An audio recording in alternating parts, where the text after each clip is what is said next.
जामनेरमध्ये तालुका कृषी अधिकाऱ्यांच्या शासकीय वाहनाला आग, शासकीय वाहन जळून खाक, अज्ञातांवर गुन्हा दाखल. जामनेरमध्ये रात्रीचा थरार, कृषी अधिकाऱ्यांच्या वाहनाला आग, व्हायरल व्हिडिओमुळे चर्चेला उद्दान, पोलिसांचा तपास सुरू. जामनेर तालुक्यात खळबळ उडवणारी घटना समोर आली आहे.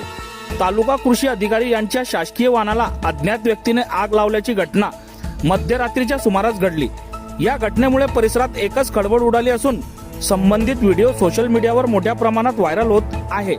मिळालेल्या माहितीनुसार तालुका कृषी अधिकारी जितेंद्र पाटील यांच्या वापरातील शासकीय वाहन अचानक आगीत भस्मसात झाले. घटनेची माहिती मिळताच तालुका कृषी अधिकारी जितेंद्र पाटील आणि जामनेर पोलीस ठाण्याचे पोलीस निरीक्षक मुरलीधर कासार यांनी घटनास्थळी भेट देऊन पाहणी केली. प्राथमिक तपासात हे वाहन जुने असल्याची माहिती समोर आली असली तरी वाहनाला आग लावण्यात आल्याचा संशय व्यक्त करण्यात येत आहे. या प्रकरणी अज्ञात व्यक्ती विरोधात गुन्हा दाखल करण्यात आला आहे.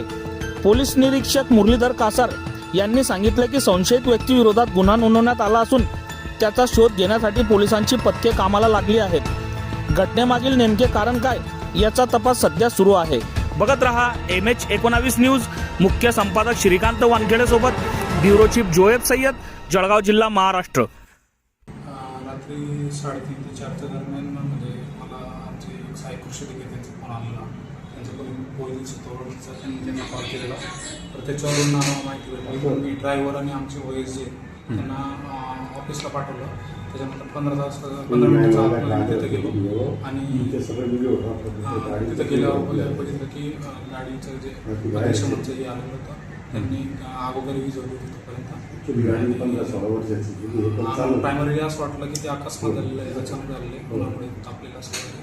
पण नंतर त्याचे व्हिडिओ आले तर त्याच्यावरून आम्ही गुन्ह्याची प्रक्रिया सुरू केली. सर, आपल्याला कोणावर संशय आहे का गाडी पेटवल्याचा की का कोणाशी काही वाद वगैरे? नाही, आमचा कोणाशी वाद नव्हता. संशय पण नाही कोणावर? नाही. या संदर्भात सर सोशल मीडियावर काही चर्चा सुरू आहे की काही एक संघटना होती व त्या संघटनेमार्फत गाडी पेटवण्यात आली. याविषयी आपल्याला काही मागील काही आपल्याला नाही, तशी काही पूर्वकल्पना नव्हती.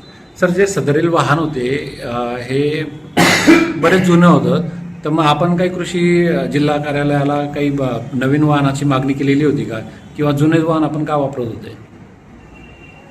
त्याच्यावर म्हणजे निर्लेखन करायची प्रोसेस चालू होती, तेवढंच म्हणू शकतो. काल रात्रीची घटना आहे ती 17 तारखेची.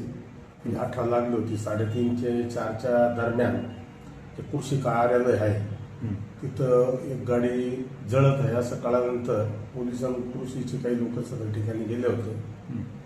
त्या अनुषंगाने मग सकाळी आल्यानंतर आपण नेहमीप्रमाणे अकस्मातचा प्रक्रिया चालू केली होती. परंतु नंतर असं कळालं का सदरची गाडी ही तिथून थोडी मागे हलवलेली आणि तिला जाळलेली आहे. त्याबाबत असा व्हिडिओ काही प्रसार माध्यमांकडे गेलेला आहे. त्या अनुषंगाने आपण गुन्हा दाखल करून सदर आरोपीला अटक करण्याची तजवीज ठेवतो.